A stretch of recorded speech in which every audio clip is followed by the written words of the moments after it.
ராமேஸ்வரத்துக்கு போங்க, எல்லாரும் ராமநாதரை ஒரு கும்பிடு போடுவான், அதோடு போடுவான் எல்லாரும். அதுக்கப்புறம் பார்க்க வேண்டியது என்ன இருக்குன்னு யாரும் பார்க்கறதில்ல. ராமநாதருக்கு பின்புறம் முதல் பிரகாரத்தில் லிங்கோத்பவருக்கு எதிர்த்தாப்புல கல் உப்பினால் செய்யப்பட்ட லிங்கமும் அம்பாளும் இருக்கும். இவ்வளவு தன ஒசரம் இருக்கும் அந்த சிவலிங்கம், அம்பாளும் இவ்வளவு கல் உப்பினால் செய்யப்பட்டவை.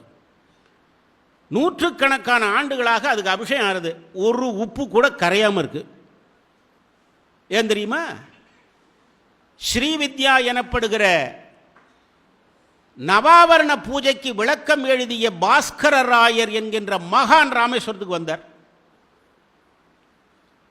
அவர் உள்ள போய் ராமநாதரை வணங்கி விட்டு வெளியிலே வந்தார். ஒருத்தன் கூடிட்டான். இப்போ இன்னைக்கு ஒரு 10 தீவட்டி இருக்கான் பாருங்க தமிழ்நாட்டில், அது மாதிரி ஒரு 10 தீவட்டி அவரை சுற்றி நின்றுக்கிட்டான். ஒருத்தன், ஐயா எங்களுக்கு ஒரு விஷயம் தெரியணும்.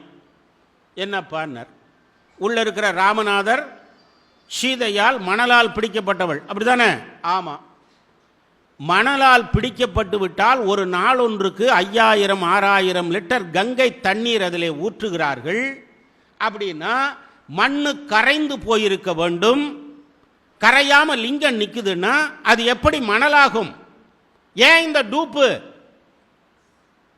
கேட்டான் பாஸ்கரராயர். அவர் உடனே சிரிச்சுக்கிட்டு, இதுக்கு ஏன்னு கேட்குறியா?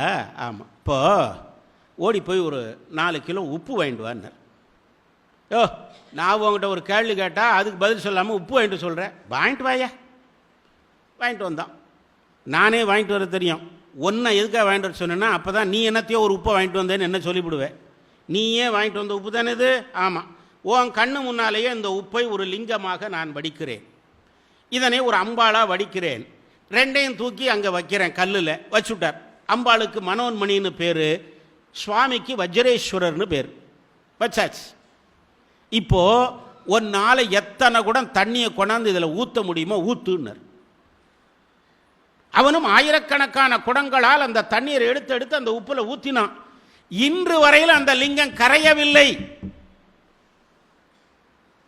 பாஸ்கரராயர் சொன்னார், சாதாரண மாடினன் நான், ஒரு மனிதன், நாம் பிடிச்சு உப்புனால வைத்த லிங்கத்தையே ஒன்னால கரைக்க முடியவில்லையே, ஜெகத் ஜனனியாக இருக்கிற அந்த மகா சக்தியாக இருக்கிற அந்த சீதை பிடித்து வைத்த லிங்கம் எப்படிடா கரையும்னு கேட்டார். இன்னைக்கும் அந்த லிங்கத்தை பார்க்கலாம் சார். உப்பு லிங்கத்தை நீங்க போய் தொட்டு கூட பார்க்கலாம். யார் பார்க்குறோம்? யாராவது அது தரிசனம் பண்ணிருக்கோமா?